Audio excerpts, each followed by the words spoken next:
यावर्षी TYBAचा सिलेबस बदललेला आहे. मागच्या वर्षी पर्सोनेल ॲडमिनिस्ट्रेशन अँड मॅनेजमेंट हा पेपर होता.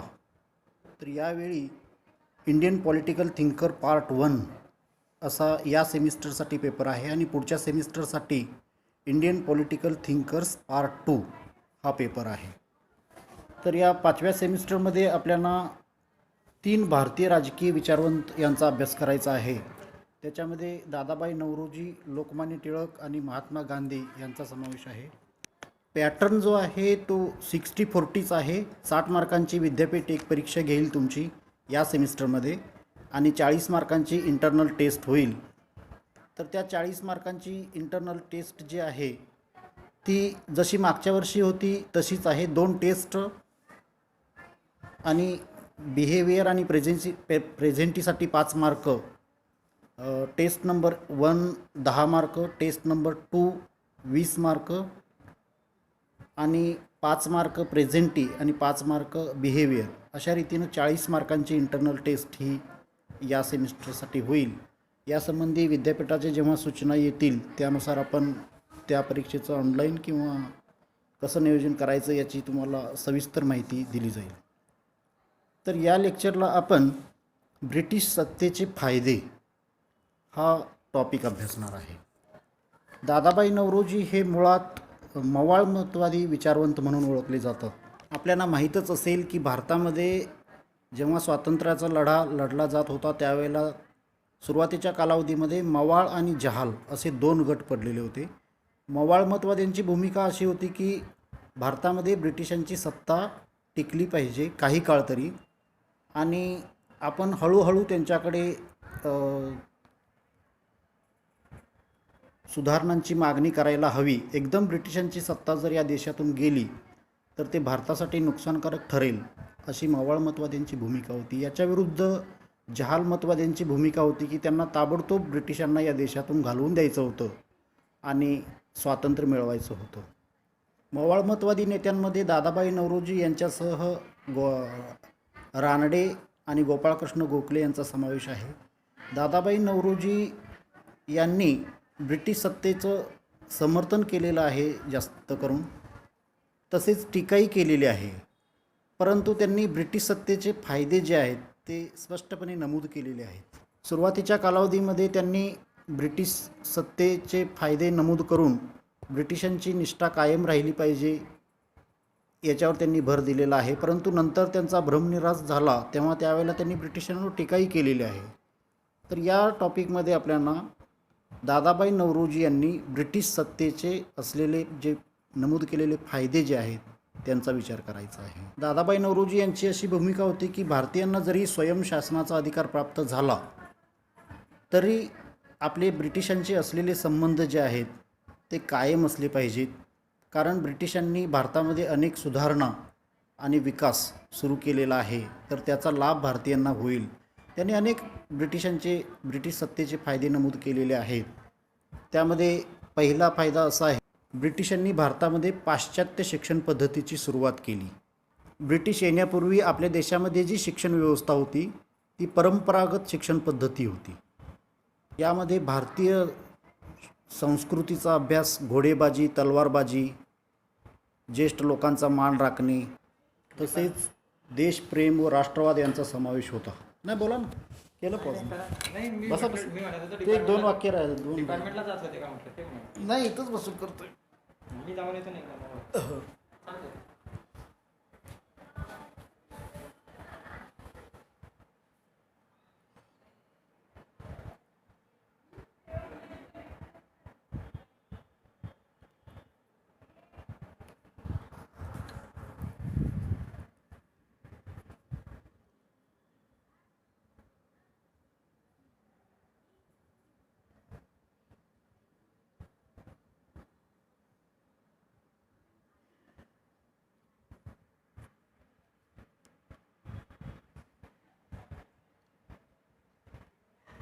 तसेच ही शिक्षण पद्धती घेतल्यानंतर विद्यार्थ्यांना जगामध्ये कुठेही नोकरी मिळत नव्हती. त्यामुळे ही पारंपरिक शिक्षण पद्धती बंद करून ब्रिटिशांनी आधुनिक अशी पाश्चात्य शिक्षण पद्धतीची सुरुवात केली, जी विज्ञानावरती आधारित होती. विज्ञान, तंत्रज्ञान यांचा समावेश त्याच्यामध्ये असल्यामुळं विद्यार्थी हे शिक्षण घेऊन जगामध्ये कुठेही नोकरी करू शकत होते.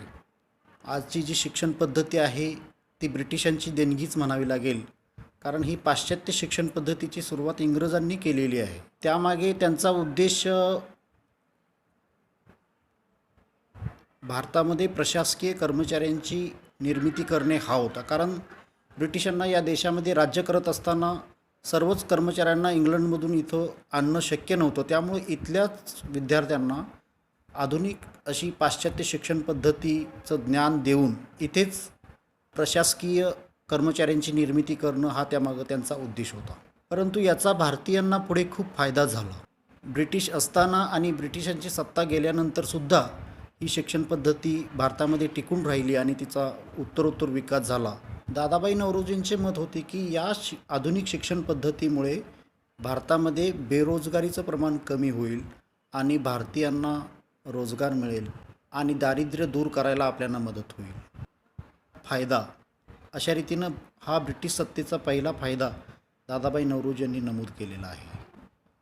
ब्रिटिशांचा दुसरा फायदा असा झाला की ब्रिटिशांनी भारतामध्ये आधुनिक प्रशासकीय व्यवस्था आणली.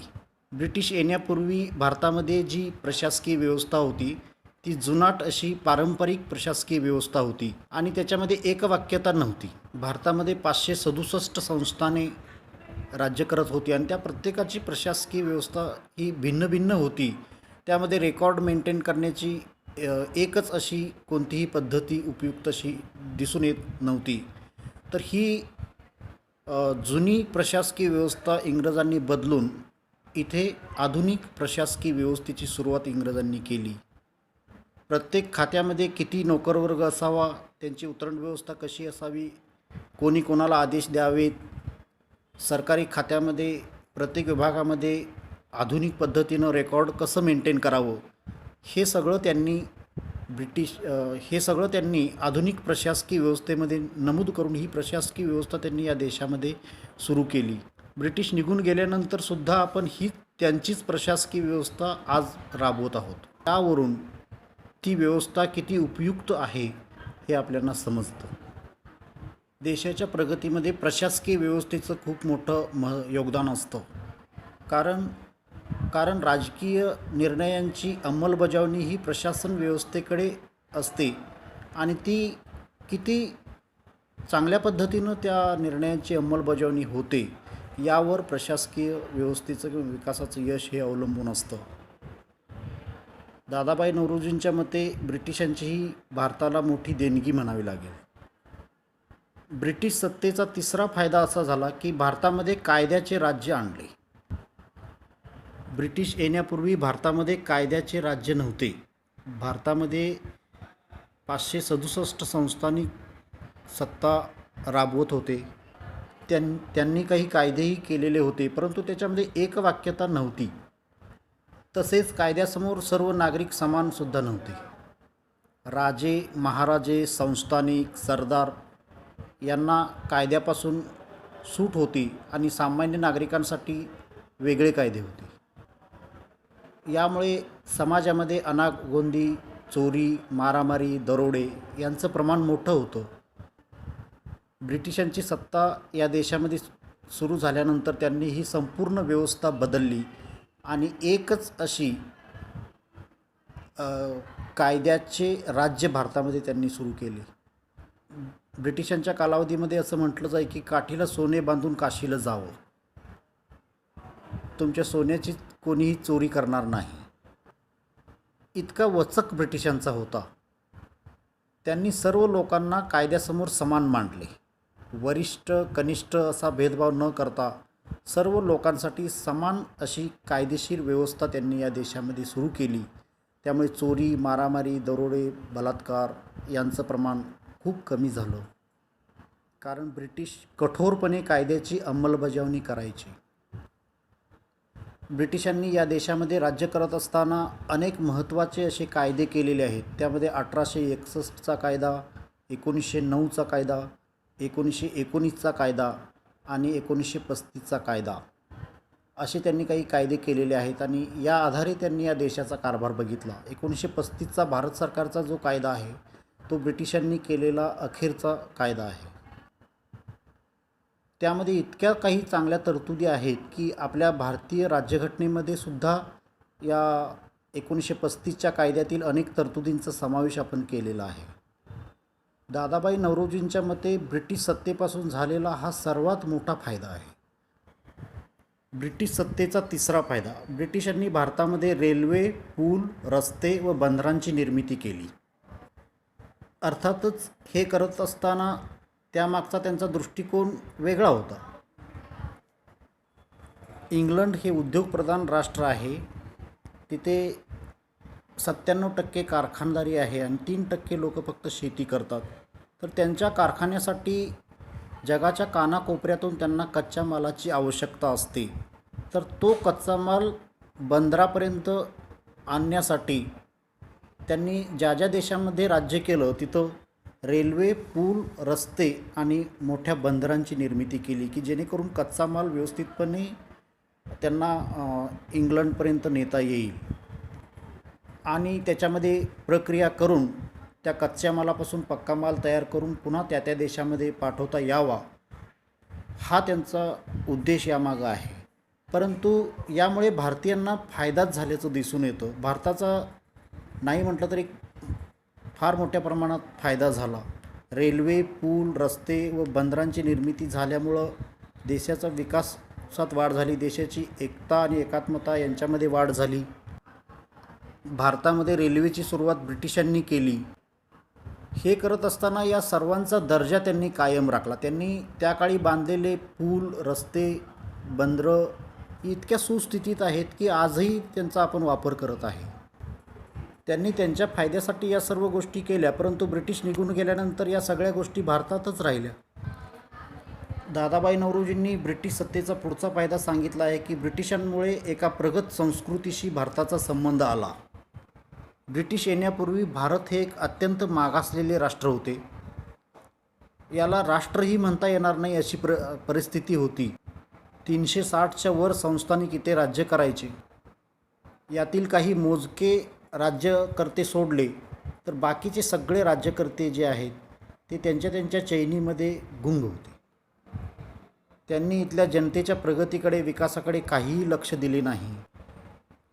त्यामुळे आपणाला जगामध्ये अतिशय मागास असं राष्ट्र म्हणून आपली ओळख होती. अनेक पाश्चात्य विचारवंतांनी किंवा ज्यांनी भारताला भेट दिली त्यांनी भारताचं वर्णन हत्तींचा देश, गारुड्यांचा देश, भुकेलेलांचा देश असं वर्णन केलेलं आहे. यावरून आपला देश किती दारिद्र्यामध्ये आहे हे दिसून येतं. ब्रिटिश येण्यापूर्वी भारतामध्ये अंधश्रद्धा, चुकीच्या चाली, रीती, परंपरा यांचा थैथयाट सुरू होता. याच्या उलट ब्रिटिशांची संस्कृती ही एक प्रगत संस्कृती म्हणून ओळखली जाते. ब्रिटिश सत्तेमुळे भारतामध्ये त्याचा प्रसार झाला. चांगले राहणीमान, शिक्षण यांचा प्रसार झाला. आज भारतामध्ये असलेलं राहणीमान, विचार यांची सुरुवात पाश्चात्य देशांमध्ये झालेली आहे. नौरोजींच्या मते हा एक मोठा फायदा ब्रिटिश सत्तेमुळे झालेला आहे. दादाबाई नौरोजी यांनी ब्रिटिश सत्तेचा पुढचा फायदा सांगितला आहे की भारतामध्ये लोकशाहीचा प्रसार झाला. ब्रिटिश येण्यापूर्वी इथे कधीही लोकशाही नव्हती. हजारो वर्षापासून भारतामध्ये राजेशाही आहे. राजेशाहीमध्ये राजा, राणी, त्यांचे जवळचं वर्तुळ हे निर्णय घेतात. ते म्हणतील तीच पूर्व दिशा, त्याला कोणतंही चॅलेंज नाही. राजेशाहीमध्ये कोणी विरोध केला तर त्याला शिक्षाही ठरलेली असायची आणि त्यांच्या शिक्षा देण्याची पद्धतीसुद्धा खूप भयानक आणि कठोर होत्या. उंच डोंगरावरून खाली फेकून देणे, हत्तीच्या पायाखाली तुडवून मारणे, हात कलम करणे, अशा पद्धतीने शिक्षा दिल्या जात. ब्रिटिश सत्तेमुळे या राजेशाही नष्ट झाल्या आणि भारतामध्ये लोकशाहीची सुरुवात झाली. लोकशाहीची सुरुवात इंग्लंडमध्ये झालेली आहे आणि त्यांची लोकशाही खूप प्रगल्भ आहे.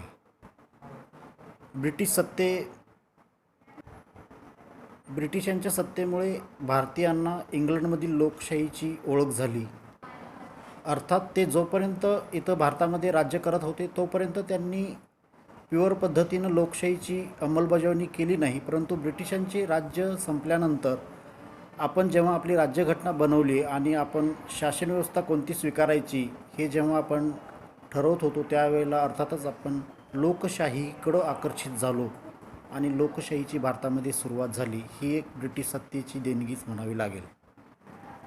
ब्रिटिश सत्तेमुळे भारतामध्ये व्यक्ती स्वातंत्र्याचा प्रसार झाला. भारतीयांना समता बंधुता यांची ओळख झाली. इंग्लंडमध्ये व्यक्ती स्वातंत्र्य आहे आणि तिथे व्यक्ती स्वातंत्र्याला खूप महत्त्वाचे स्थान दिले जाते. त्यांच्या लोकशाहीचा आधार हा व्यक्ती स्वातंत्र्य आहे. ब्रिटिशांच्या जवळीकतेमुळे भारतीयांना व्यक्ती स्वातंत्र्याचं महत्त्व समजलं. त्याचा मोठ्या प्रमाणामध्ये भारतामध्ये प्रसार झाला. हा ब्रिटिश सत्तेचा फायदाच म्हणावा लागेल. अशा रीतीने दादाबाई नौरोजी यांनी ब्रिटिश सत्तेचे काही फायदे सांगितलेले आहेत. ब्रिटिशांची सत्ता काही काळ टिकून राहिली पाहिजे असं त्यांचं मत होतं. त्यामुळे आपल्याला अजून ब्रिटिशां सत्तेपासून काही फायदे होतील यावर त्यांनी जोर दिलेला आहे.